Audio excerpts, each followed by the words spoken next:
All right, today I'm gonna make an easy homemade salsa. And it's nothing that's too crazy. It's something you could do at home. Fair disclaimer, it's not nothing that's roasted or anything like that, like roasting my tomatoes or anything like that. You can do that, but this is a very, very good salsa recipe that I like. So I have about 5 Roma tomatoes, and I'm doing a rough chop on about 2 or 3 of them. I have 3 Serrano peppers, a lime, a white onion, a can of just plain diced tomatoes, and I also got the medium-sized can of Rotel. You can get any of the Rotel you want. I think I got the one with spices in it. So again, pretty simple recipe. I really enjoy it. I think it's very close to restaurant, but it's very good, so I like it. So I'm gonna add about 2 or 3 of those tomatoes in here. Like 1 or 2 of the Serrano. I think I added actually like 1. Just rough chopped because I'm gonna make a paste. I have my can of tomatoes. I'm gonna add the juice from that and a little bit of the tomatoes, not all of them. This base is really important. I think it really brings all the flavor together. Then I'm gonna add some of the spices from my Rotel can too, some of the juice and some of the tomatoes. I wouldn't say this is too spicy. It's a mild. It does have a little bit of heat to it, but it's not overbearing. That's going to depend on your taste as well. You can add more peppers. You can add chipotle or anything else like that if you want to make it spicier.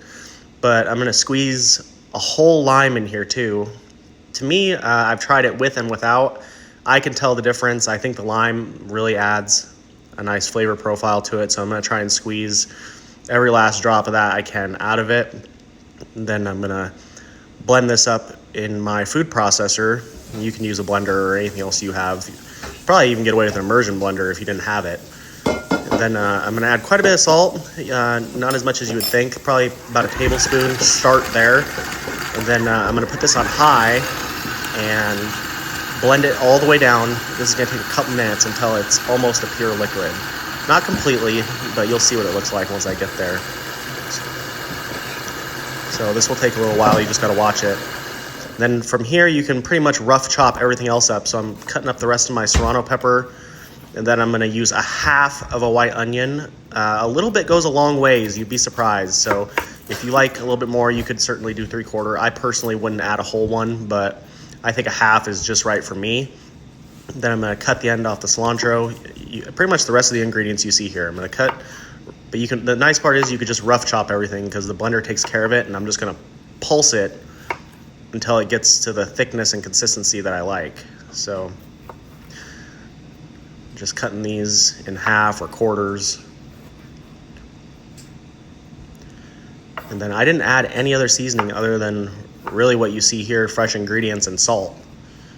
So, and this turns out great. I've made it a few times. I've tried it with chipotles. It's very good, makes it spicy, but this is just right in terms of spiciness for me and what we enjoy. So I'm just going to show you here. I'm not going to cut it up so you guys have to watch, but I'm just going to cut this into quarters, and I'm going to remove that outer shell off that onion. So the rest of the diced tomatoes in. And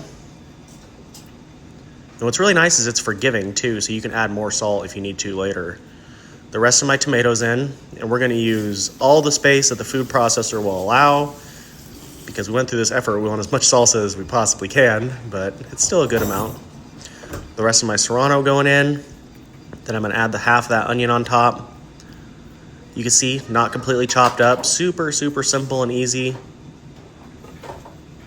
And then I'm going to go over here and cut my cilantro up. Look how full that is. I think I actually noticed when I was filming this that I forgot to put the rest of the Rotel in, so what I did was I blended it and just got everything down just a little bit and added it. It's not a big deal. So clip it on, and we're gonna start pulsing. Just little bursts at a time. You can go a little bit longer. Just slowly work that down. You can see I'm doing it a little bit longer every now and then. I'm trying to break the cilantro up. You can go in there with a spoon if it gets caught around that, which mine just lets go. Then just check it. When it gets to this point, again, in between here and there, I added that Rotel can in there, I'm pretty sure. I know I added it, I just don't know if it's in this video. So then here's a good opportunity to taste it. I actually added a little bit more salt. That's why this stage is important. then that's it. I think this looks amazing. Look at the color. Careful pouring this in. Make sure you kind of make a mess like I did. Get you a spatula. Get all that stuff out of there. Then all you gotta do now is enjoy it. This is amazing. Please let me know what you think. Please let me know if you would do something different. To me, this tastes great.